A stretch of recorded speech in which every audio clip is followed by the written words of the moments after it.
അല്ല പൊന്നെ, അടിവയറ്റിൽ തൊടിക്കല്ല കുഞ്ഞെ. മുള്ളുകൊണ്ട് പോറല്ല പൊന്നെ, അടിവയറ്റിൽ തൊഴിക്കല്ല കുഞ്ഞ്. കരളറുത്തും തീർക്കാമീ കടം, പശുവൊന്നു പെറട്ടെ, കറവ തുടങ്ങട്ടെ. കയറിനില്ല പണം, കയറാനിനി ഇല്ലൊരേടം.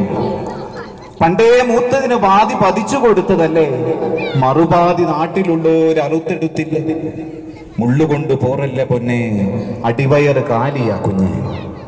കാലിനാണ് കൂടി വരുന്നേ, കാഴ്ചയാണേൽ കുറഞ്ഞു വരുന്നേ.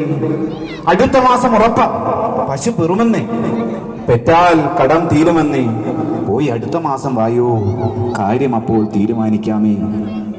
1-ാം തീയതി പുറന്നെയെന്ന് പശു പെറാതങ്ങ് പോയെന്നേ, കടമാണ് പെരുകിയെന്നേ. കടക്കാർ വരും മുമ്പേ കടുങ്കട്ടൻ കുടി കഴിഞ്ഞ് ഉള്ളിലെ ഇരുട്ടിലേക്ക് കഴുത്തു നീട്ടി അയാൾ പറഞ്ഞു, എടിയെ പശുവിന്റെ കയറിങ്ങെടുത്ത്.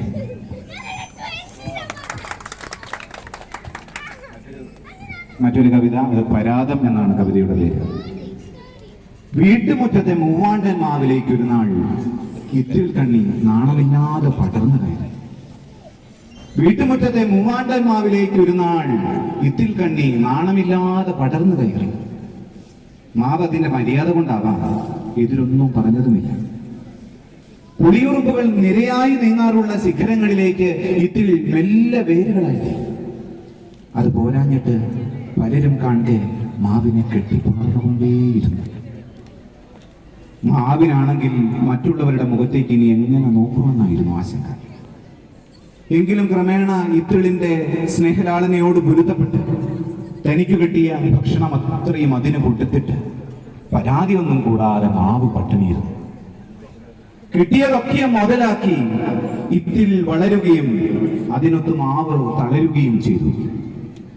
മാസങ്ങളും വർഷങ്ങളും പോയിപ്പോയി.